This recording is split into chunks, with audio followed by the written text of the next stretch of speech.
day, everybody. Welcome back to the late report on the Dirty Pat Walsh channel on YouTube with me, your host, Dirty Pat Walsh. Usually I make these videos hours and hours before now, but I've just been busy today doing stuff. And I made a video for the other channel, Lo-Fi Harmonica with Dirty Pat Walsh. So go check that out if you want to hear my musical endeavor of the day. It's a real Billboard Top 100 hit. Yeah,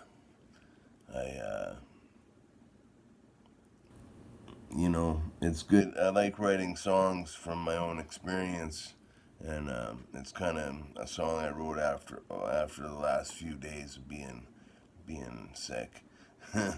So it's appropriately titled "Vomit and Pills." So anyway, if you check it out, I hope you dig it. hmm Um, oh, I've just been sleeping on my front porch, which is a very dangerous thing to do in this part of town. But luckily, I don't have anything in my pockets that's worth taking. So, other than a Bic lighter, and those are a hot commodity around here. So sometimes I'll tell you. But yeah. What else is going on? That story about Brian I told at the end of the video yesterday. Um, I wanna kind of continue that for a second. Um, this guy Brian, he was a really cool old dude. He he was a lot older than me when I met him, and I think I see him riding around town from time to time, but he just looks. If it's him, he looks so much older, and he's put on a lot of weight and stuff like that. And I'm not really sure if it's him, so I don't want to say, "Hey, Brian, what's happening, bud?" But maybe one day I will, just to see what happens. I don't know. Um, I'm sure he could just either look at me funny, or maybe it's him. He'd say hi. I'm sure. Um, but yeah, he used to. He was one of the buskers downtown. Um, kind of along George Street at the time. The busker situation would be I'd be on the Hunter and George corner. Uh, my buddy Bain would be at the Simcoe and George corner, and Brian would either be at the liquor store, or sometimes he'd be at Peterborough Square.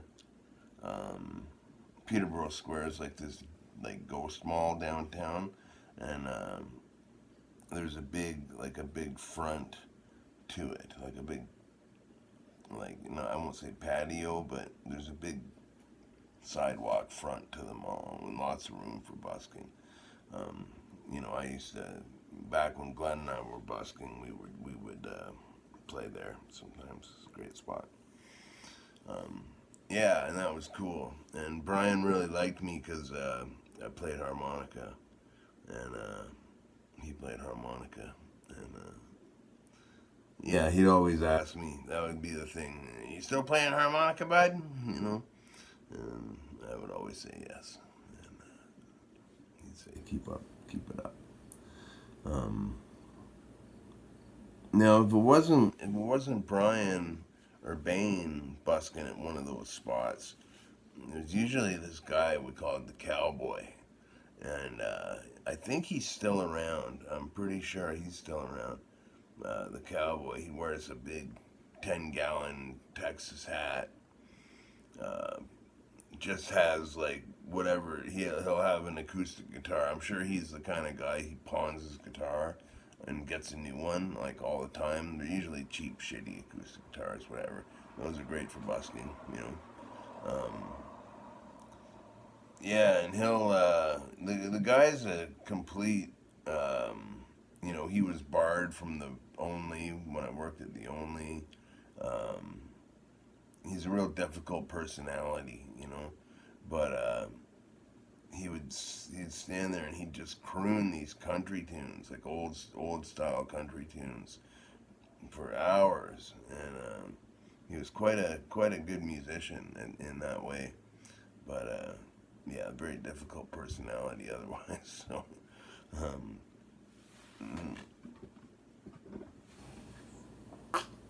we didn't include him in our club of buskers. Um, you know, I still see Bane. Bane's on Facebook. I see him. I don't know if he watches my videos or not. He might. If you do, how do you doing, Bane? Um, Bane and I were good drinking buddies way back in the '90s. Um, Bane.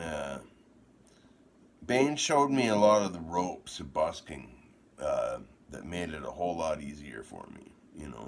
Like he showed me how to not sweat.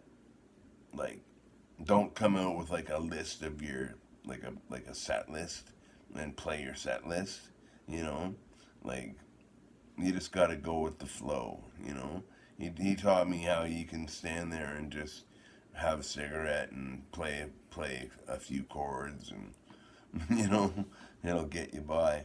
Um, and it did. There's many an hour I stood there just smoking butts and strumming on three chords and still making $20 an hour. So it was great. Now, if I was to go busking downtown, I really have a strong suspicion I wouldn't make really anything, and if I did, I'd get robbed, probably at knife point. Because that's what's going on in Peterborough now. So, yeah, went from in the last 30 years, it's gone from gum boot wearing and Grateful Dead listening hippies playing frisbee on Hunter Street late at night to fucking multiple strong arm robberies happening every night with knives and stuff like that, car boostings and all kinds of fucked up shit. And fentanyl. Yeah, the marijuana has been replaced with fentanyl here in town.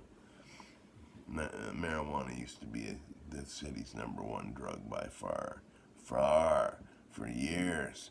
And now just like everywhere else in the world, it's fentanyl. So, I was talking with my buddy Sam today. Uh, we're looking at jamming sometime in maybe the late fall. He's got a lot of loose ends to tie up before we do, and also the COVID thing's also a worry. Even though we're vaccinated, there's still worries of you can still get infected and stuff like that. Um, from what I gather. But yeah, we're trying to play it safe and cool here. You know what I mean? We don't want to go back to what happened a year and a half ago. Fuck no.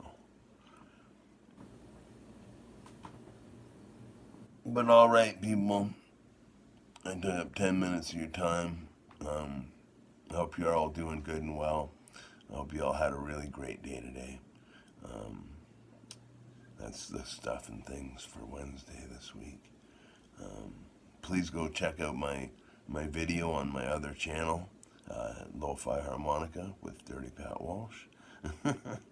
And yeah, have a blessed night, everyone. Be well.